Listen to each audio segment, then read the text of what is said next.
can be the only one that feel like they have wasted their 20s. I have a lot to say on this one. This one's a little personal to me. So disclaimer, you might hear some stuff you ain't never heard on my other platforms before, but I'm ready to share this side of me with you guys. Welcome back to my channel. Of course, my name is Lashawnda Smith, and I wanted to talk about this because next month is my birthday. I will be 31.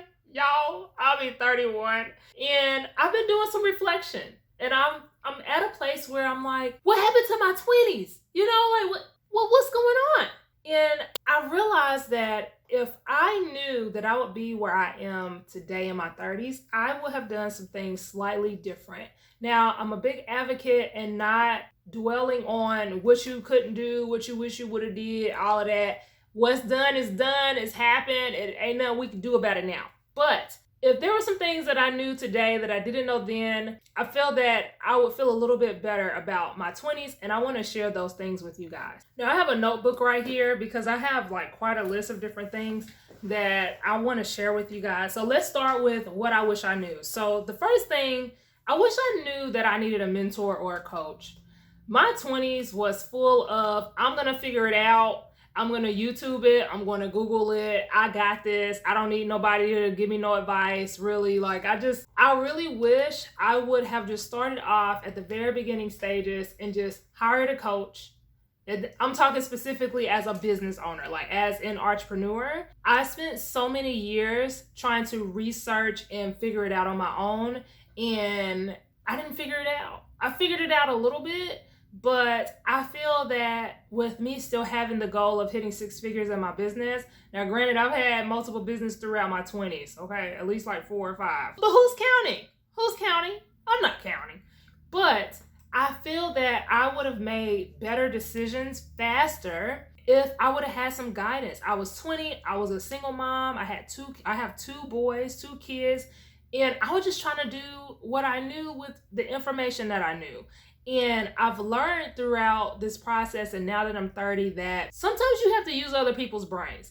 And I don't just mean buy a course, buy an ebook, listen to a master class. I don't mean like that, because I've purchased those type of things as well. I mean like literally you need to have a sit down talk with someone who is in the place that you wish that you were in, financially, business-wise, whatever, and allow them to specifically tell you what you need to do based on your current circumstance, based on your vision, based on your goals. Because when you're trying to figure it out on your own and you're going through generational curses, you're going through limited beliefs that you don't even realize that you have, and then people are telling you, oh, you need to get rid of your limited beliefs, and you're listening to videos on how to get rid of these things, but you don't know if you've gotten rid of them or not. You have no one checking you on a regular basis to make sure that you are moving towards the position that you are desiring to be in. You fail a lot more, and the sad part about it is if you had someone to be able to tell you when you need to tweak certain things, you would be able to move towards success a lot faster than you having to check yourself.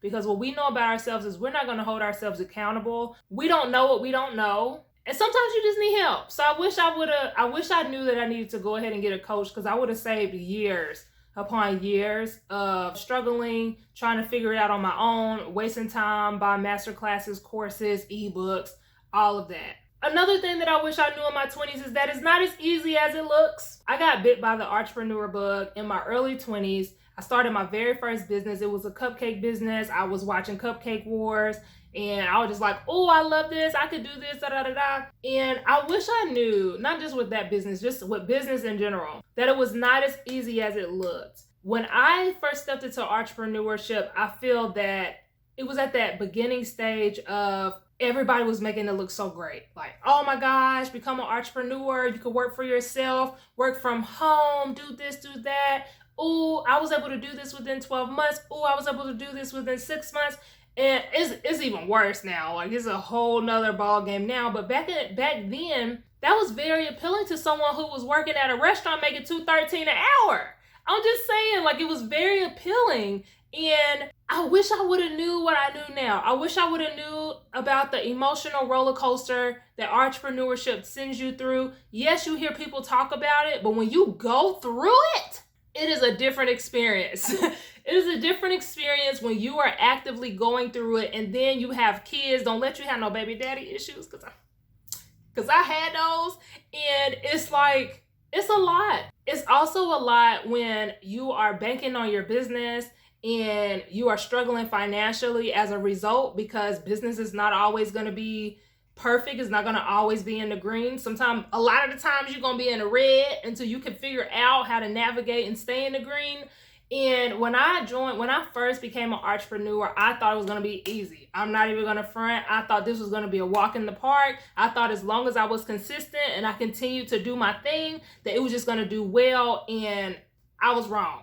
So I wish I would have knew that in my 20s. Another thing that I wish I knew, and this is kind of going on a more personal category, every action comes with a reaction, or it comes with a consequence. When I was in my younger 20s, I would get in the ring with you. If you came at me wrong, you about to mess around and find out. But I also learned that how much of an energy suck it was to allow people to pull you into the ring. And these don't have to be good or bad. It's just you have to understand that every decision that you make is going to cause a ripple effect in your life in some type of way.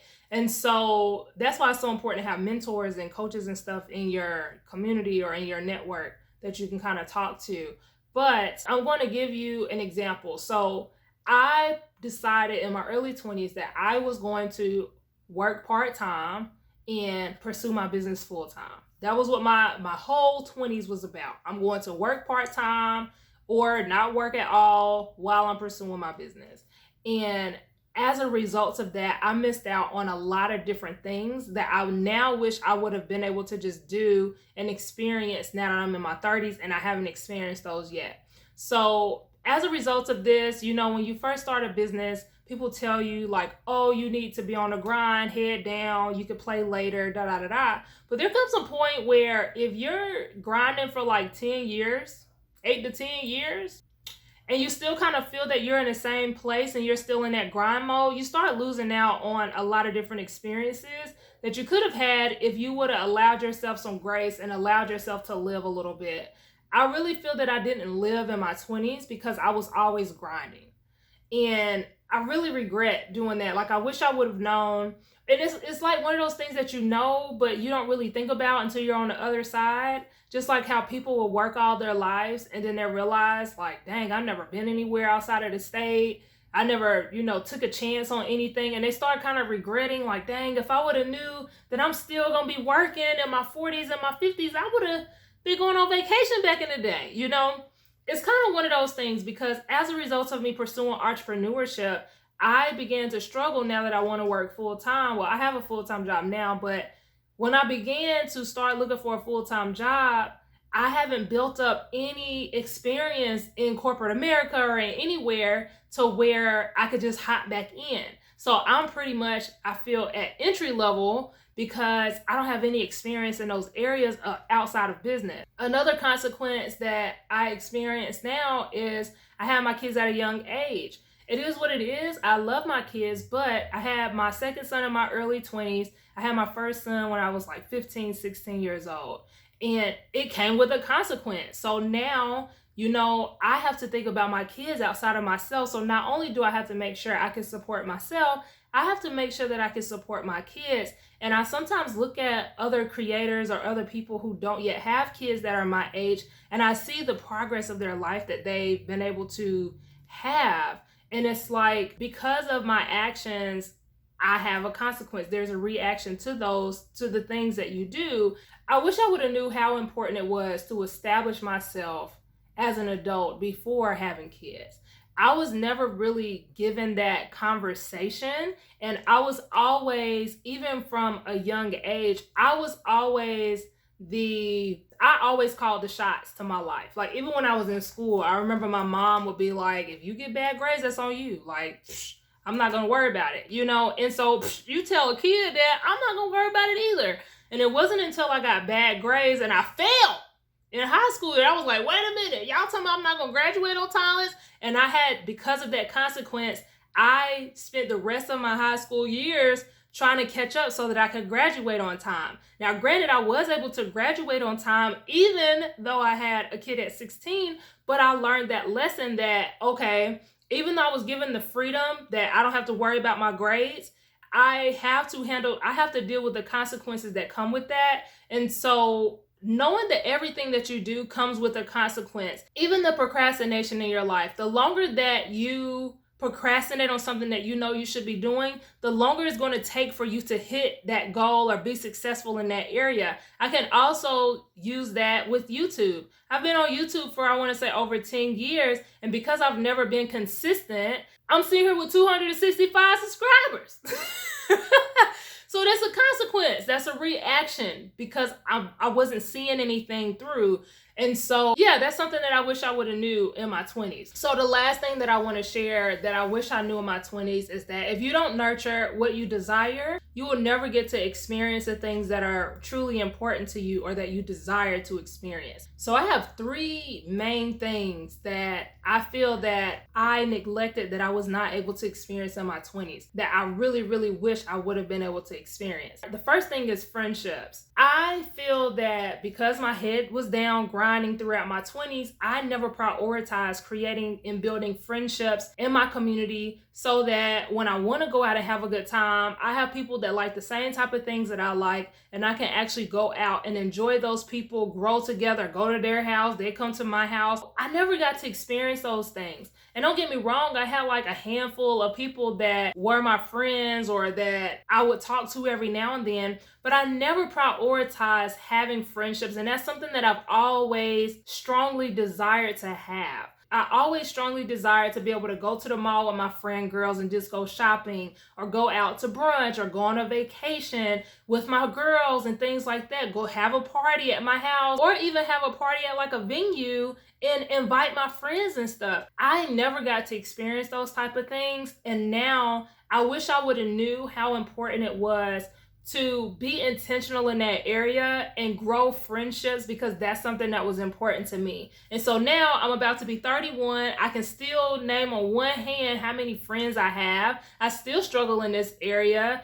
And that's something that in my 30s, I'm going to work really, really hard to start. The older you get, I feel the harder it is for you to create friendships. The good thing with me is I'm pretty bubbly and extroverted. So once I know that we like the same things or I like your vibe or whatever, I feel that I can create new friendships. It's just a matter of maintaining that friendship after we initially meet. I feel that I'll meet somebody that's super cool. I'll even exchange information with them, and then I'll never talk to them again. Am I the only one that does that? Because I know I'm bad at doing that. I will be like, oh my God, girl, I really vibe with you. Like, let's hook up one day. And then I never talk to you again. So I'm going to work on growing my friendships in my 30s. Another example is going on trips. I have not really gone anywhere in my 20s. I mean, I've been in Charlotte, North Carolina for majority of my 20s. I've never traveled out of the country. And there are some things that I would like for me and my family to experience that, because I was grinding in my business, and I was really grinding in my business to a point where I was able to pay my bills, but I wasn't really able to put money to the side to travel on a consistent basis. That side was neglected. And so now I feel that I haven't really gotten an opportunity to see the world because I had my priorities kind of mixed up. So now I'm prioritizing, focusing on the things that I desire. I'm kind of stepping into another phase of my life where the things that I used to desire, I don't really desire those things anymore. And so just being intentional about journaling about the things that I do desire now. So now I'm just focusing on being intentional about what I desire, figuring those things out. Because if you don't even know what you desire, then you have no way to work towards those things. So I need to know what is important to me, what is like putting that fire in my heart that I feel I'm not getting, and then putting in action or some type of execution plan to bring those things to life. Because I didn't feel like I was really living in my 20s, and I want to live in my 30s. You only live once, you know, and in my 30s, I'm just like, I have to do something different. I have to do something different, and so that's what I'm trying to do. So now I want to talk about my top 3 regrets, and I kind of already hit on these in the other topics, but I just want to kind of highlight these. So the number one is overworking, working too much and chasing money. My whole 20s, I feel I was chasing money, trying to be successful. And although my intentions were good, I sacrificed a lot of living as a result because I was always head in the game. Oh, I'm going to play later, da, da, da, da. And now I'm sitting here in my 30s And I feel that I wish I would have lived in my 20s a little bit more. The second thing that I regret is not being consistent and dealing with shiny object syndrome. Like I mentioned earlier in this video, I would bounce from thing to thing to thing to thing. And as a result, it made the process of becoming successful a lot longer than it probably needed to be, versus if I would have just stuck to one thing, let that thing take off, and then, you know, kind of pivot to something else while that one is already running. I feel that I was constantly starting over and creating something new in my 20s. I just had shiny object syndrome. Like everything looked good. And I'm like, oh, I'm working on this. And once I would finish it, I'm like, oh, okay, that's cool. And then I would see this over here and I'm like, oh, okay, let me work on that. That really drastically cost me success. If I'm just being completely transparent, it cost me being successful, because if you dig too many holes in life trying to get successful, you're just going to have a bunch of holes and you're not going to really have that much progress. Versus if you focus on digging one hole and perfecting how to dig that one hole, you're going to hit the jackpot a lot easier or a lot faster because you stay persistent in that one area. And I had to learn that the hard way. And then the last regret is having independent syndrome and trying to do it all myself. I've learned the importance of hiring out and outsourcing. I've learned the importance of getting a coach or getting a mentor. I've learned the importance of investing money versus investing time if you are given that opportunity, because some things take you a long time to learn versus if you just go ahead and get the help or outsource that so that you can be working on something else. Now that I'm trying to make sure that I'm operating in my zone of genius, I already know for the most part the things that I need to hire out or outsource, and I'm already open to allowing people to help me versus me trying to spend hours, days, months trying to learn all these different new things so that I can do it all myself. So this video is at 23 minutes. It's probably not going to be on you guys' because I'm going to try to edit this as much as possible. But let me know what you feel that your 20s was like. If you're in your 30s or if you're over your 30s, do you feel that your 20s went the way that you wanted them to go? Or are you kind of feeling like, dang, I wish I would have did this when I was in my 20s, kind of like how I felt? Let me know in the comment section. If you made it this far in the video, then thank you so much for watching. Make sure you hit subscribe so that you can get updates on all of my future videos, and I will see you in a future video. Bye.